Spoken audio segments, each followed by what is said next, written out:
অনিয়ম ও দুর্নীতির অভিযোগে সাবেক আইজিপি বেনজির আহমেদকে জিজ্ঞাসাবাদে 23 জুন ধার্য করা হয়েছে।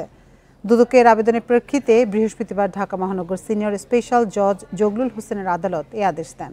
এ সময় বেনজিরের পরিবারের জব্দ সম্পত্তি রক্ষণাবেক্ষণে তত্ত্বাবধায়ক নিয়োগের নির্দেশ দিয়েছে আদালত।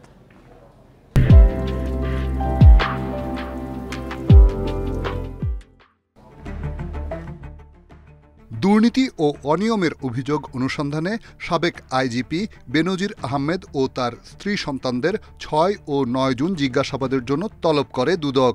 তবে একদিন আগেই বুধবার সময় চেয়ে আবেদন করেন বেনজিরের আইনজীবী। বেনজিরের আবেদন মঞ্জুর করে বৃহস্পতিবার দুদক জানায় ২৩ জুন তাকে জিজ্ঞাসাবাদ করা হবে। তবে তার স্ত্রী ও সন্তানদের জিজ্ঞাসাবাদের বিষয়ে কিছু জানায়নি সংস্থাটি। যেহেতু ওনার ব্যক্তিগতভাবে শুনানি গ্রহণ করা সম্ভব হয়নি, তাই আমাদের অনুসন্ধানকারী দল আরেকটি তারিখ নির্ধারণ করেছেন। আগামী ২৩শে জুন ২০২৪ তারিখ পরবর্তী শুনানির জন্য দিন ধার্য করা হয়েছে।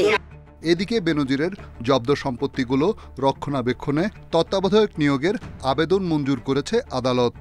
সম্পত্তি রিসিভার নিয়োগ করার জন্য দুর্নীতি দমন কমিশন একটা দরখাস্ত দিছে। যত সম্পত্তি স্থাবর সম্পত্তি ক্রয় করা হয়েছিল সমস্ত সম্পত্তির উপরে রিসিভার নিয়োগ করছে।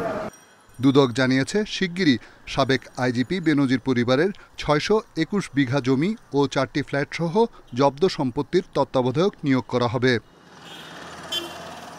রিশাদ হুদা, ইন্ডিপেন্ডেন্ট নিউজ, ঢাকা।